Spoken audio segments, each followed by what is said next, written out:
अगर x एक पूर्ण संख्या या होल नंबर हो तो x और कौन कौन से सेट यानी कि समुच्चय से संबंधित है? पूर्ण संख्याओं के समुच्चय की धारणा कुछ हद तक अस्पष्ट है।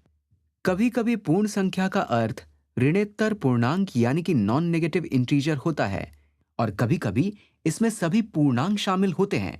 लेकिन इस प्रश्न के संदर्भ में अगर हम प्रश्नकर्ता के प्रश्न को ध्यान से समझें तो लगता है कि यहाँ पूर्ण संख्या यानी कि होल नंबर से उनका अभिप्राय नॉन नेगेटिव इंटीजर यानी कि ऋणोत्तर पूर्णांक से है। इसलिए यहाँ 0, 1, 2, 3 आदि संख्याओं का संदर्भ दिया जा रहा है और ये मैं आपको प्रश्नकर्ता द्वारा दिए गए संदर्भ के आधार पर बता रहा हूं और ये संदर्भ आपके दृष्टिकोण के अनुसार नहीं है। लेकिन यहाँ नेचुरल नंबर्स यानी कि प्राकृत संख्याओं से अभिप्राय केवल धनात्मक संख्या यानी कि पॉजिटिव नंबर्स से है।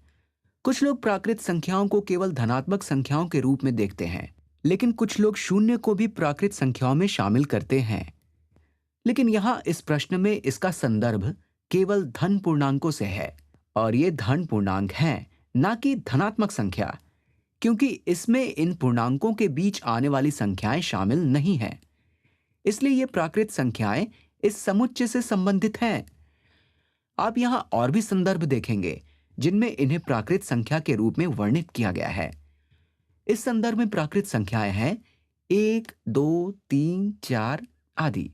और बेशक पूर्णांकों यानी कि इंटीजर के बारे में कोई अस्पष्टता नहीं है। पूर्णांक ऋणात्मक यानी कि नेगेटिव भी हो सकते हैं, जैसे -3, -2, -1, 0, 1, 2, 3 से शुरू करके आप धनात्मक दिशा में आगे बढ़ सकते हैं। तो अगर x एक पूर्ण संख्या है, यहां पूर्ण संख्या से अभिप्राय है कि यह ऋणोत्तर संख्या है, तो x और कौन कौन से समुच्चय से संबंधित है? अगर ये पूर्ण संख्या है तो ये इनमें से कोई भी संख्या हो सकती है और ये सभी संख्याएं पूर्णांक भी हैं।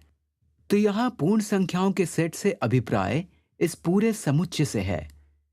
यह पूर्णांकों का उपसमुच्चय है, क्योंकि हम जानते हैं कि x एक पूर्णांक भी है।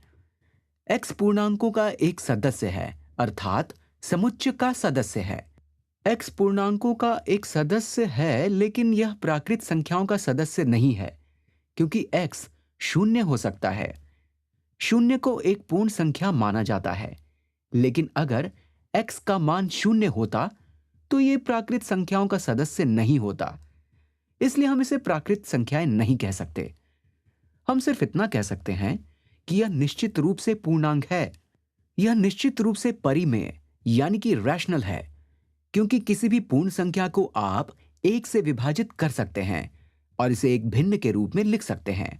इसलिए x परिमेय संख्याओं का एक सदस्य है। और बेशक यह वास्तविक संख्याओं यानी कि रियल नंबर्स का सदस्य भी है, जो कि सबसे बड़ा समुच्चय है।